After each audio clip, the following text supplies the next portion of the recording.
Say sorry to my brother or leave my house, my wife demanded at dinner. So I stood up, walked over to him, and said one sentence that destroyed 3 marriages, including ours. The thing about family dinners is they start innocent enough. This one started with my wife Rachel texting me at work. Family dinner tonight, 6 p.m., don't be late. Not, would you like to, or are you free for? Just a statement, an order. I'd gotten used to those over the past 8 years. Marriage to Rachel meant marriage to her family, specifically to her brother Kevin and his wife Natalie, and to Kevin's best friend Todd and his wife Simone. They came as a package. Every holiday, every birthday, every random Tuesday when Rachel decided she missed them. I didn't hate them. That's important.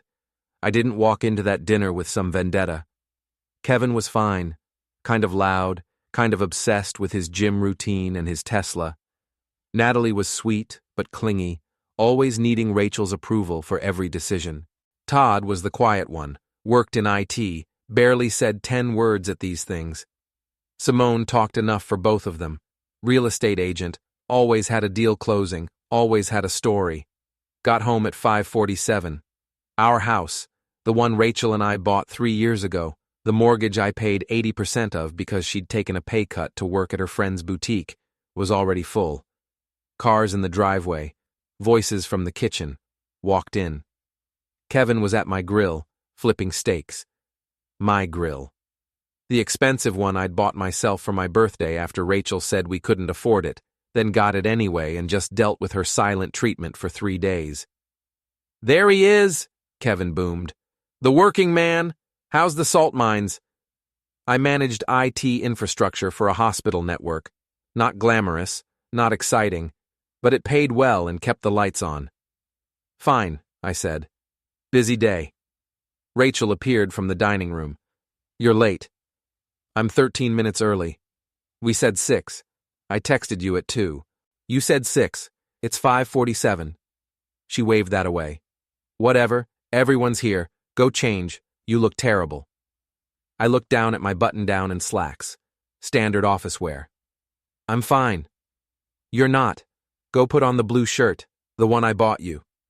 The blue shirt was too tight and made me look like I was trying out for a boy band. I hated it. I'm comfortable in this. Her face did that thing, the tightening around the mouth, the slight flare of the nostrils. Kevin's wearing his nice shirt. Todd dressed up. You're going to look like you don't care. I don't care about impressing your brother at a Tuesday dinner. Wrong thing to say. She stepped closer, voice dropping. Can you not do this? Not tonight. Please. There was something in her tone, an edge, but I was tired and hungry and already irritated that Kevin was using my grill without asking, so I just nodded. Fine, I'll change. Went upstairs, put on the blue shirt, looked at myself in the mirror. 34 years old, starting to thin on top, shoulders that used to be broader before I spent 60 hours a week at a desk. When had I started looking like this? Came back down. Dinner was on the table. Steaks, roasted vegetables, bread Rachel had picked up from the expensive bakery. Everyone was already seated. The only empty chair was between Todd and Kevin. We ate. Conversation flowed around me, Kevin talking about his new promotion, Natalie showing Rachel photos of a house they were thinking of buying, Simone telling some story about a difficult client. I cut my steak, overcooked, Kevin had left it on too long, and chewed and nodded when someone looked my way. Then Kevin said, So Rachel tells me you two are thinking about kids. I stopped chewing. Looked at Rachel. We hadn't talked about kids in 6 months. Last time I'd brought it up, she'd said she wasn't ready, that her career was just taking off. Rachel smiled, tight. We've discussed it. Discussed it? Kevin laughed. That's what she said, but man, you gotta pull the trigger at some point. You're not getting younger. We're both 34, I said. Exactly. Natalie and I started trying at 30. Now we've got 2. Best decision we ever made. He gestured at his wife. Right, babe? Natalie nodded. Best decision. I didn't mention that Natalie had quit her job to stay home with the kids, and that they'd asked Rachel for money twice in the past year to cover their mortgage. Didn't seem like the time. "We'll have kids when we're ready," I said. Sure. Kevin sipped his beer. "Just don't wait too long.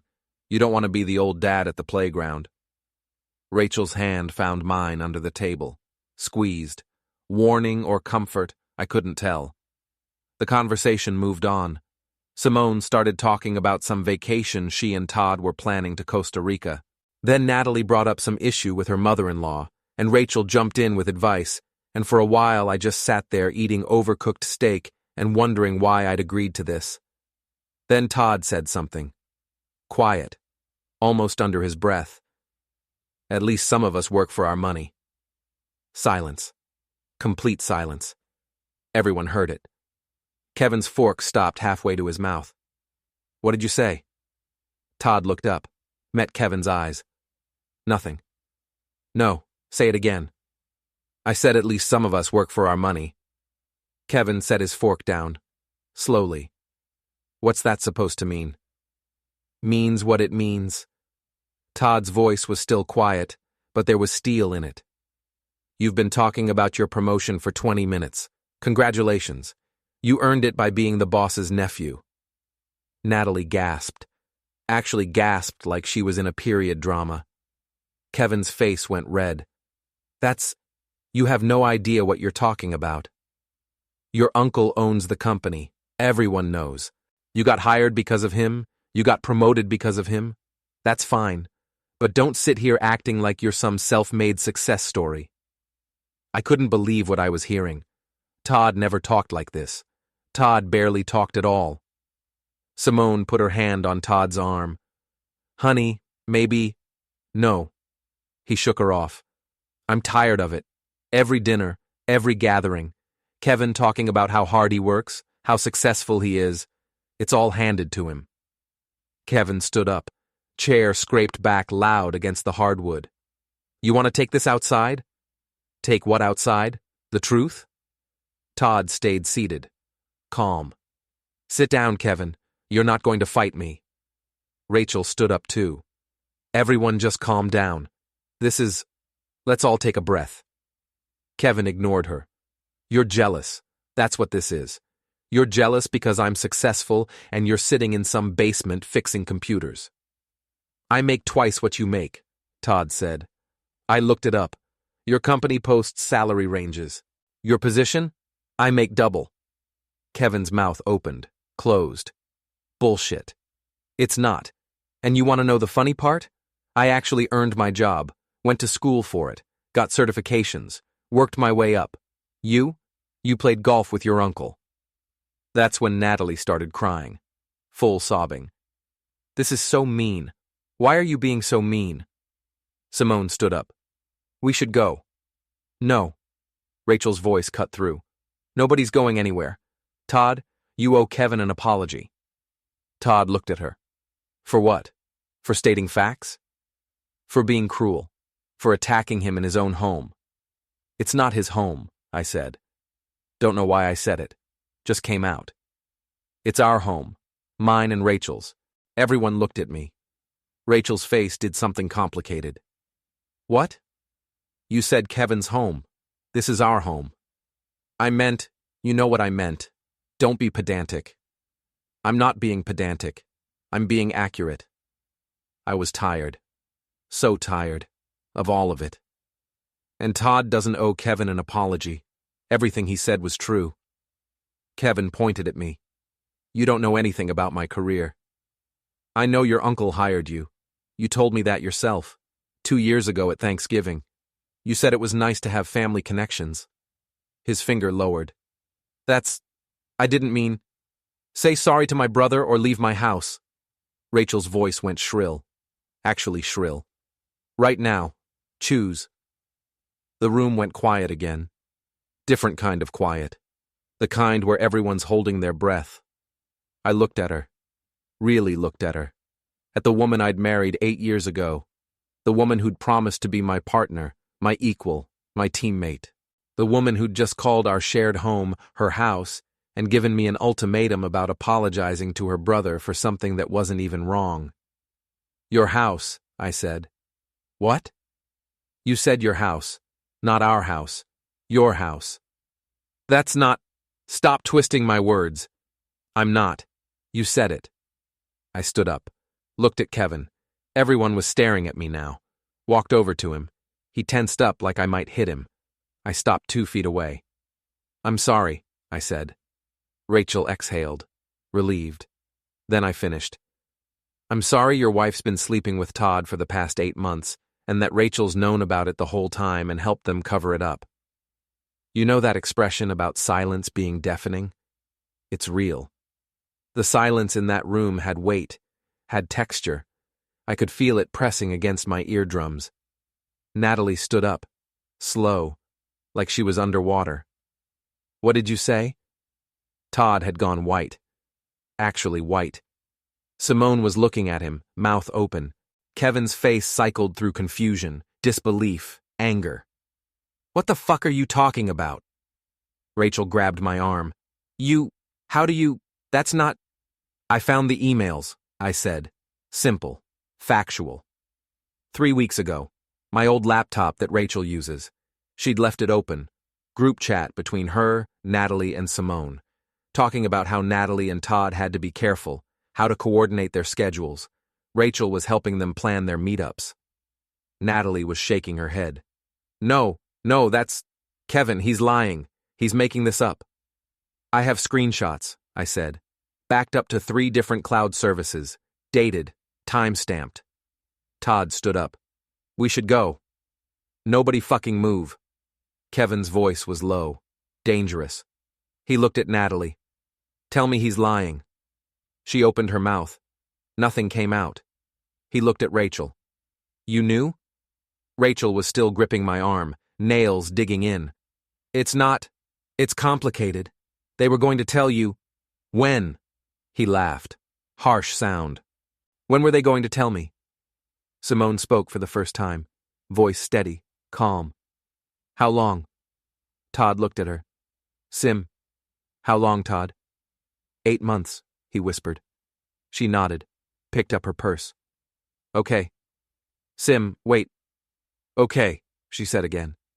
Walked out. Front door opened, closed. Her car started, drove away. Kevin was breathing hard, looking between Natalie and Todd. You fucked my wife? Kevin, I'm sorry. Todd started. You fucked my wife? He moved, fast, grabbed Todd by the shirt, shoved him against the wall. In my house? In my bed? No, never in your house, I swear. Kevin punched him, right in the face. Todd's nose exploded blood. Natalie screamed. Rachel finally let go of my arm and tried to get between them. Stop! Kevin, stop! Kevin shoved her aside, hit Todd again. Todd wasn't fighting back, just trying to cover his face. I pulled out my phone, called 911. I need police at 4782 Elmwood Drive. There's a physical altercation. That stopped Kevin. He turned, Todd's blood on his knuckles. You called the cops? You're assaulting someone in my house. Yeah, I called the cops. Your house? Your house? He came at me. Rachel got in his way. Kevin, please stop. Let's just, everyone calm down. Calm down? He was crying now, tears and rage. My wife's been fucking my best friend for 8 months and you knew about it. I was trying to protect you. By lying to me? Sirens in the distance, getting closer. Natalie was sobbing. I love you. Kevin, I love you. It was a mistake. It just happened. It just happened for 8 months? Todd was on the floor, blood pouring from his nose. Rachel was trying to hold Kevin back. I just stood there, phone in hand, watching everything burn. The cops showed up 7 minutes later. 2 officers.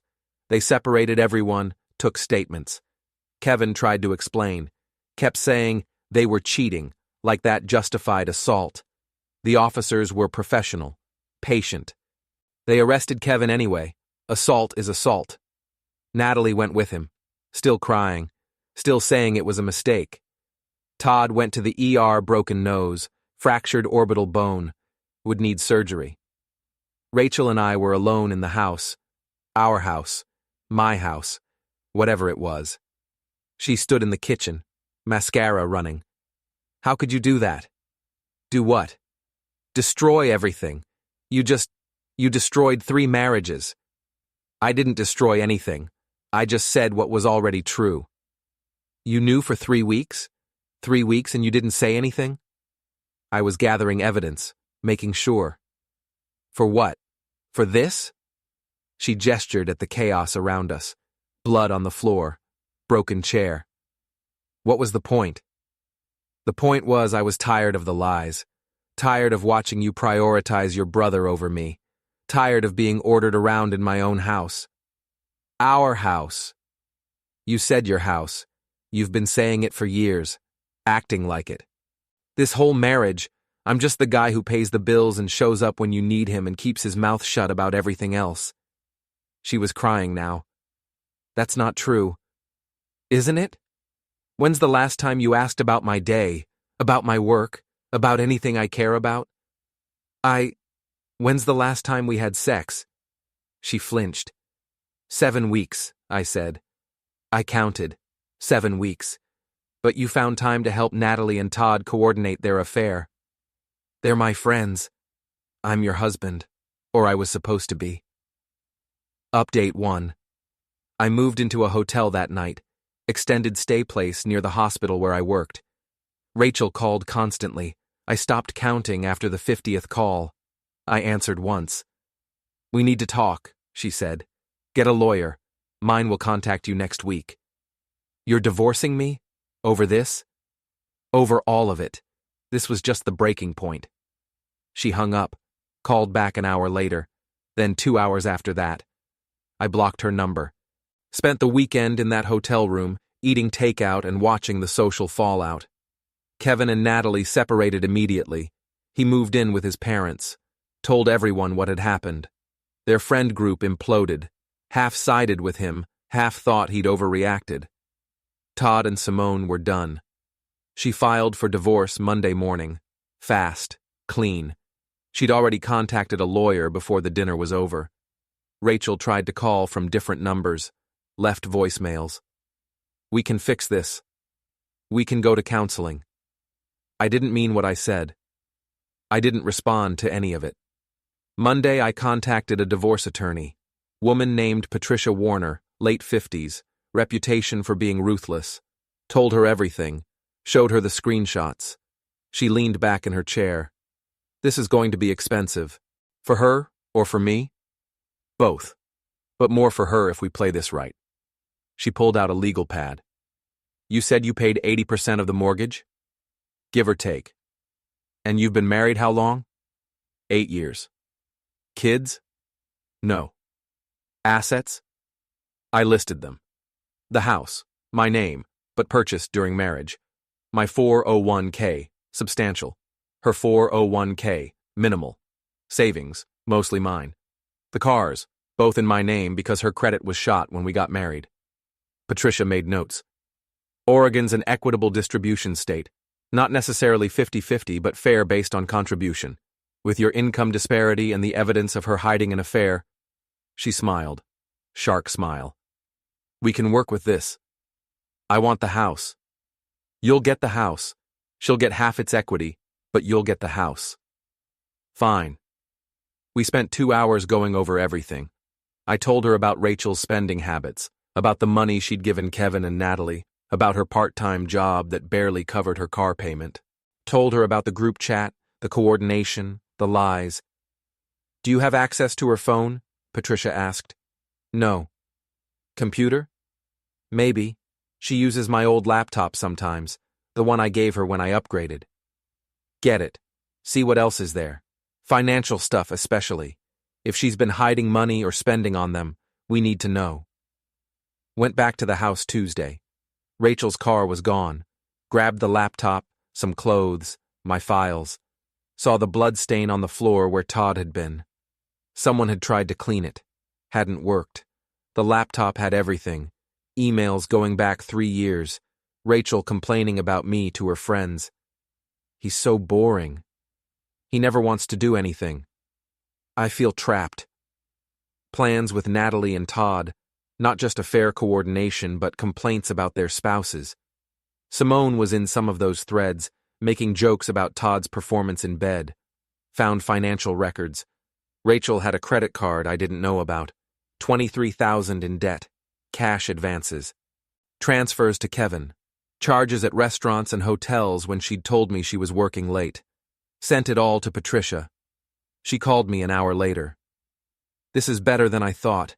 She's been committing financial infidelity on top of everything else. Financial infidelity? Hiding debt, hiding spending. In a marriage, that's a big deal, especially with assets like yours. The divorce papers were filed 2 weeks later. Rachel got served at her boutique. She called from her boss's phone. You're really doing this? Yes. I didn't cheat. You know I didn't cheat. You helped them cheat. You lied to me. You hid debt. You called our house yours and told me to apologize or leave. I was upset. I didn't mean... You meant it. You've been meaning it for years. She was crying. I love you. No, you don't. You love what I provide. That's different. Hung up. Blocked that number too. Kevin called me. First time he'd ever called me directly. I owe you an apology, he said. For what? For treating you like shit for 8 years. For using you. For... He trailed off. You were right. About all of it. And I'm sorry. Okay. Natalie and I are getting divorced. She's pregnant. That stopped me. What? 6 weeks. She told me yesterday. Says it's mine, but... He laughed. Bitter. Who knows, right? Kevin, I'm sorry. Don't be. This is on her. On me for being blind. On Todd for being a scumbag. Pause. Is it true Rachel knew the whole time? Yeah.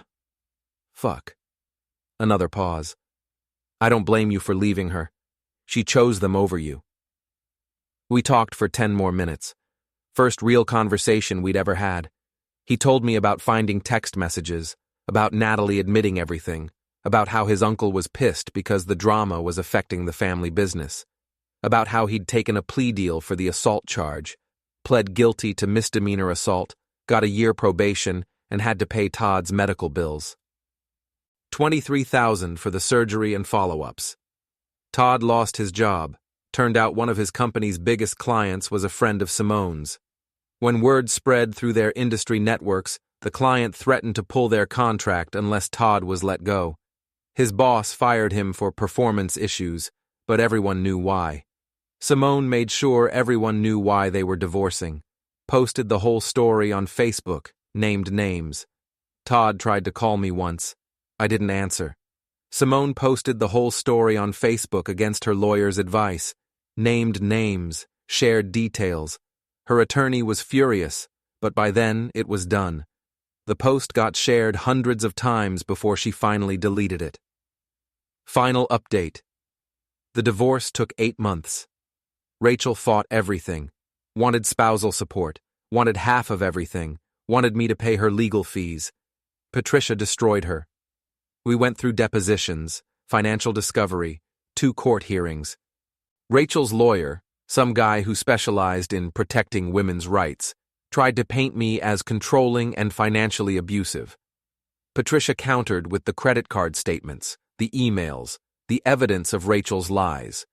In the end, I got the house, kept my 401k, paid her $40,000 for her share of equity.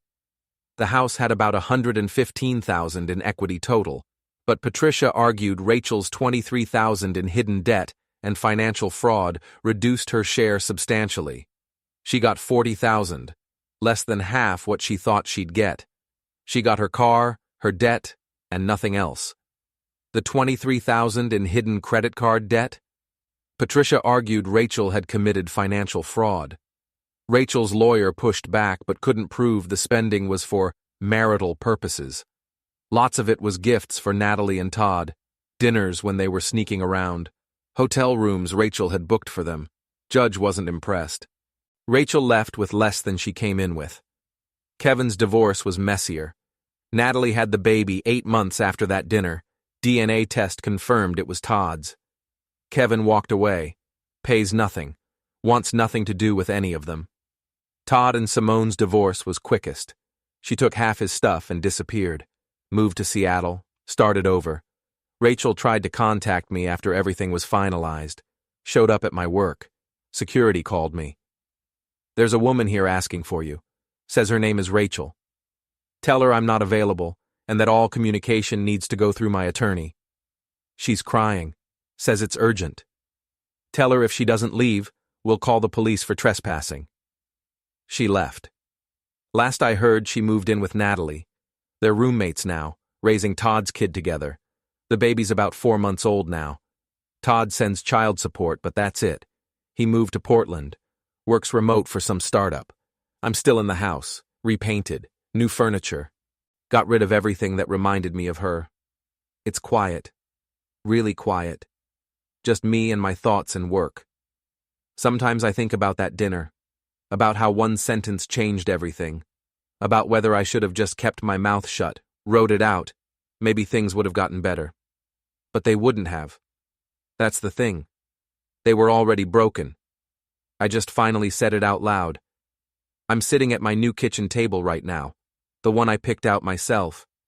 Rain's hitting the windows, steady, heavy, the kind that makes everything smell like wet concrete and grass. Coffee's getting cold in my mug, the same mug I've used for 6 years, the one that says, "World's okayest employee," that a coworker got me as a joke. The house creaks when the wind picks up, settling sounds from a foundation that's just mine now. "Say sorry to my brother or leave my house," my wife demanded at dinner. So I stood up, walked over to him, and said one sentence that destroyed 3 marriages, including ours. Tuesday dinner at our house, my wife Rachel's orders. Her brother Kevin was already there using my grill without asking. His wife Natalie, his best friend Todd, and Todd's wife Simone. Kevin spent 20 minutes bragging about his promotion. Then Todd, the quiet one who barely talks, said something under his breath. "At least some of us work for our money." Kevin's fork stopped. "What did you say?" "Your uncle owns the company. Everyone knows you got hired because of him." Kevin stood up. "You want to take this outside?" "Sit down, Kevin. You're not going to fight me." Then Kevin said Todd was just jealous. Todd smiled. "I make twice what you make." I looked it up. Kevin's wife Natalie started crying. My wife Rachel stood up. "Todd, you owe Kevin an apology." Todd looked at her. "For stating facts?" "For being cruel. For attacking him in his own home."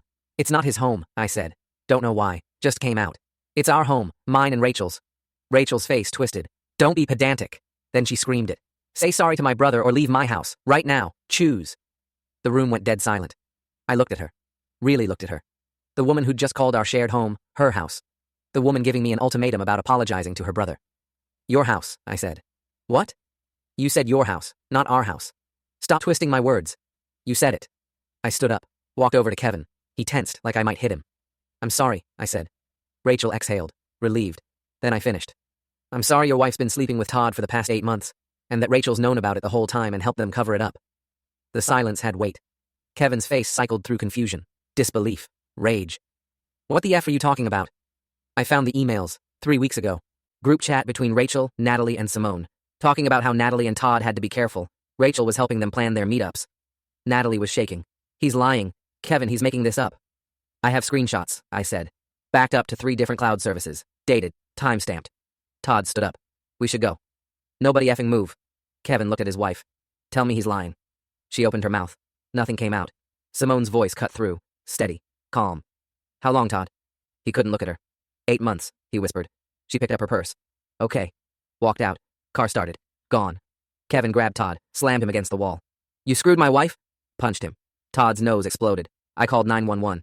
Kevin turned to me, blood on his knuckles. "You called the cops?" "You're assaulting someone in my house." "Yeah."